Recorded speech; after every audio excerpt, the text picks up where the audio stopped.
হজ করার সময় কি সাদা বোরখা পরিধান করা জরুরি? এই ব্যাপারে সঠিক নিয়ম কি আপনার জানা আছে কি?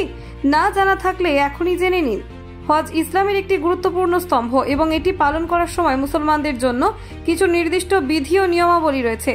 নারীদের জন্য হজের সময় পোশাক নির্বাচন একটি গুরুত্বপূর্ণ বিষয়। অনেকেই মনে করেন যে হজের সময় নারীদের জন্য সাদা বোরখা পরিধান করা বাধ্যতামূলক, তবে ইসলামী শরীয়তের দৃষ্টিতে এই ধারণা সঠিক নয়। ইসলামে ইহরামের পোশাকের ক্ষেত্রে মূল উদ্দেশ্য হল পবিত্রতা, নম্রতা এবং সমতার প্রতীক হিসেবে কাজ করা। পুরুষদের জন্য ইহরাম সাধারণত দুটি সাদা কাপড়ের টুকরো হয় যা সেলাইবিহীন হতে হবে।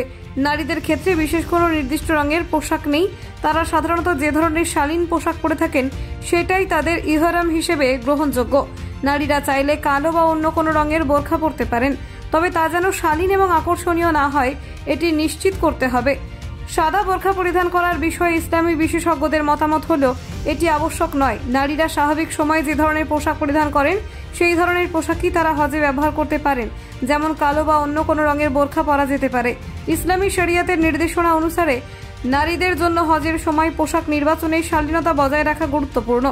নারীরা হজ পালনের সময় অলংকার ব্যবহার করতে পারেন এবং হাতমোজা বা পাজামা পরিধান করতেও কোনো সমস্যা নেই। আব্দুল্লাহ ইবনে আব্বাস এবং সাদ ইবনে আবি ওয়াক্কাস এর বক্তব্য অনুযায়ী নারীরা ইহরাম অবস্থায় হাতমোজা ও পাজামা পরিধান করতে পারবেন। এটি প্রমাণ করে যে নারীদের জন্য পোশাক নির্বাচনের ক্ষেত্রে কিছুটা নমনীয়তা রয়েছে। সুতরাং হজের সময় সাদা বোরখা পরিধান করা জরুরি নয়। নারীরা চাইলেই অন্যান্য রঙের শালীন পোশাক ব্যবহার করতে পারেন, তবে সবসময় মনে রাখতে হবে যে তাদের পোশাক যেন শালীন ও নম্র হয় এবং আকর্ষণ সৃষ্টি না করে।